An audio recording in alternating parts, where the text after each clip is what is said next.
किसी गांव में एक सेठ रहता था। उसका एक ही बेटा था। वह व्यापार के काम से परदेश गया हुआ था। सेठ की बहू एक दिन कुएं पर पानी भरने गई।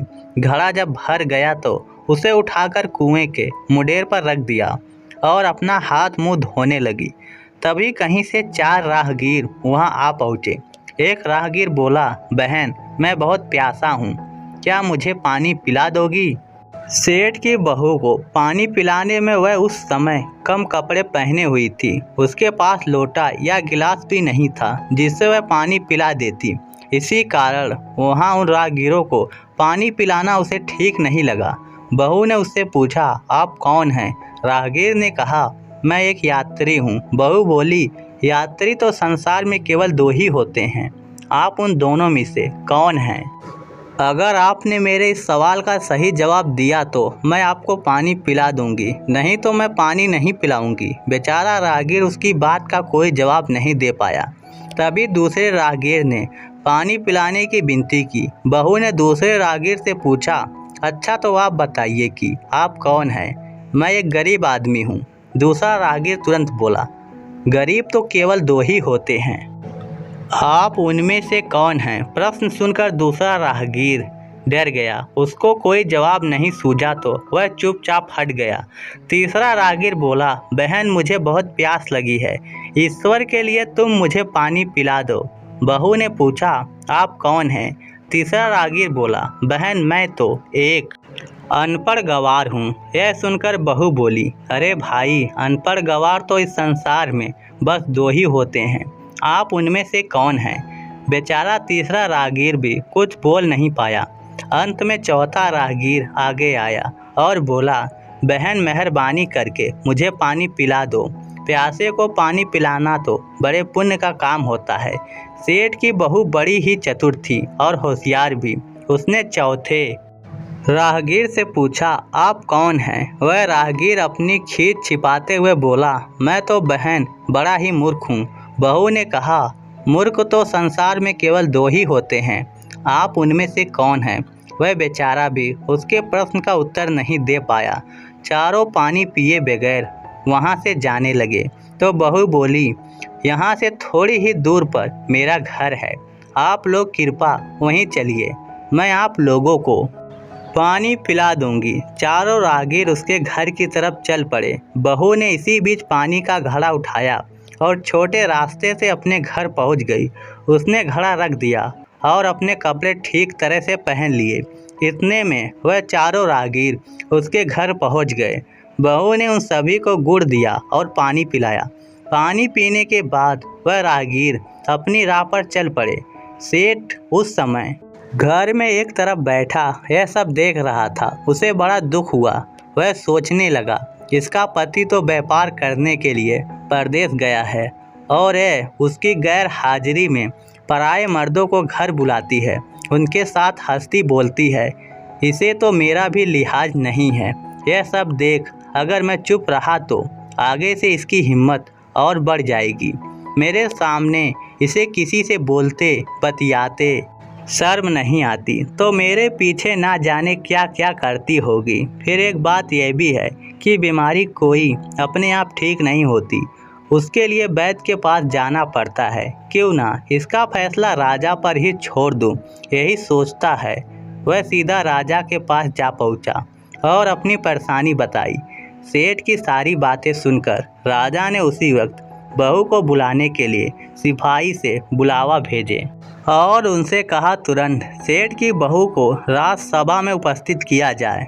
राजा के सिपाहियों को अपने घर पर आया देख उस सेठ की पत्नी राजा के सिपाहियों को अपने घर में अपनी बहू से पूछा, क्या बात है बहू रानी, क्या तुम्हारी किसी से कहा सुनी हो गई थी जो उसकी शिकायत पर राजा ने तुम्हें बुलाने के लिए सिपाही भेज दिए? बहू ने सास की चिंता को दूर करते हुए कहा, नहीं सासू माँ, मेरी किसी से कोई कहा सुनी नहीं हुई, आप जरा भी फिक्र ना करें। सास को आश्वासन कर वह सिपाहियों से बोली, तुम पहले अपने राजा से यह पूछकर आओ कि उन्होंने मुझे किस रूप में उनकी राजसभा में मैं आऊँ। बहू की बात सुनकर सिपाही वापस चले गए। उन्होंने राजा को सारी बातें बताई। राजा ने तुरंत आदेश दिया कि पालकी लेकर जाओ और कहना कि उसे बहू के रूप में बुलाया गया है। सिपाहियों ने राजा की आज्ञा के अनुसार जाकर सेठ की बहू से कहा, राजा ने आपको बहू के रूप में आने के लिए पालकी भेजी है। बहू उसी समय पालकी में बैठकर राजसभा में जा पहुंची। राजा ने बहू से पूछा, तुम दूसरे पुरुषों को घर क्यों बुलाती हो जबकि तुम्हारा पति घर पर नहीं है? बहू बोली, महाराज, मैंने तो केवल कर्तव्य का पालन किया है। प्यासे पार्थिकों को पानी पिलाना कोई अपराध नहीं, यह हर गृहिणी का कर्तव्य है। जब मैं कुएं पर पानी भरने गई थी तब तन पर मेरे कपड़े अजनबियों के सम्मुख उपस्थित होने के अनुरूप नहीं थे। इसी कारण उन राहगीरों को कुएं पर पानी नहीं पिलाया। उन्हें बड़ी प्यास लगी थी और मैं उन्हें पानी पिलाना चाहती थी, इसलिए उनसे मैंने मुश्किल प्रश्न पूछे और जब वह उनका उत्तर नहीं दे पाए तो उन्हें घर बुलाकर घर पहुंचकर ही उन्हें पानी पिलाना उचित समझा था। राजा को बहू की बात ठीक लगी। राजा को उन प्रश्नों के बारे में जानने की बड़ी उत्सुकता हुई जो बहू ने चारों राहगीरों से पूछे थे। राजा ने सेठ की बहू से कहा, भला मैं भी तो सुनूं कि वह कौन से प्रश्न थे जिनका उत्तर वह लोग नहीं दे पाए। बहू ने तब वह सभी प्रश्न दोहरा दिए। बहू के प्रश्न सुनकर राजा और सभासद चकित रह गए। फिर राजा ने उससे कहा, तुम खुद ही इन प्रश्नों के उत्तर दो, अब हम तुमसे यह जानना चाहते हैं। बहू बोली, महाराज, मेरी दृष्टि में पहले प्रश्न का उत्तर है कि संसार में सिर्फ दो ही यात्री हैं, सूर्य और चंद्रमा। मेरे दूसरे प्रश्न का उत्तर है कि बहू और गाय। इस पृथ्वी पर ऐसे दो प्राणी हैं जो गरीब हैं। अब मैं तीसरे प्रश्न का उत्तर सुनाती हूँ। महाराज, हर इंसान के साथ हमेशा अनपढ़ गवारों की तरह हमेशा जो चलते रहते हैं वो हैं भोजन और पानी।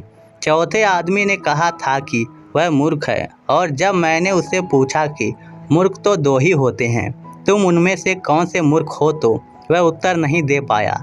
इतना कहकर वह चुप हो गया। राजा ने बड़े आश्चर्य से पूछा, क्या तुम्हारी नज़र में इस संसार में सिर्फ दो ही मूर्ख हैं? हाँ महाराज, इस घड़ी इस समय मेरी नज़र में सिर्फ दो ही मूर्ख हैं। राजा ने कहा, तुरंत बताओ कि वह दो मूर्ख कौन हैं? इस पर बहू बोली, महाराज, मेरी जान बख्श दीजिए तो मैं इसका उत्तर दूं। राजा को बड़ी उत्सुकता थी यह जानने की वह दो मूर्ख कौन से हैं। उसने तुरंत बहू से कह दिया कि तुम निसंकोच होकर कहो, हम वचन देते हैं तुम्हें कोई सजा नहीं दी जाएगी। बहू बोली, महाराज, मेरे सामने इस वक्त बस दो ही मूर्ख हैं। फिर अपने ससुर की ओर हाथ जोड़कर कहने लगी, पहले मूर्ख तो मेरे ससुर जी हैं जो पूरी बात जाने बिना ही अपनी बहू की शिकायत राज दरबार में की। अगर इन्हें शक हुआ ही था तो ये पहले मुझसे पूछ लेते, मैं खुद ही इन्हें सारी बातें बता देती। इस तरह घर परिवार की बेइज्जती तो नहीं होती। ससुर को अपनी गलती का एहसास हुआ, उसने बहू से माफ़ी मांगी। बहू चुप रही। राजा ने तब पूछा, और दूसरा मूर्ख कौन है? बहू ने कहा, दूसरा मूर्ख खुद इस राज का राजा है जिसने अपनी बहू की मान मर्यादा का जरा भी ख्याल नहीं किया और सोचे समझे बिना ही बहू को भरी राजसभा में बुलवा लिया। बहू की बात सुनकर राजा पहले तो क्रोध से आग बबूला हो गया, परंतु तभी सारी बातें उसकी समझ में आ गई। समझ में आने पर राजा ने बहू को उसकी समझदारी और चतुराई की सराहना करते हुए उसे ढेर सारे पुरस्कार देकर सम्मानित सहित विदा किया। तो दोस्तों, इस कहानी को लेकर आप क्या सोचते हैं? नीचे कमेंट करके हमें ज़रूर बताइएगा। धन्यवाद।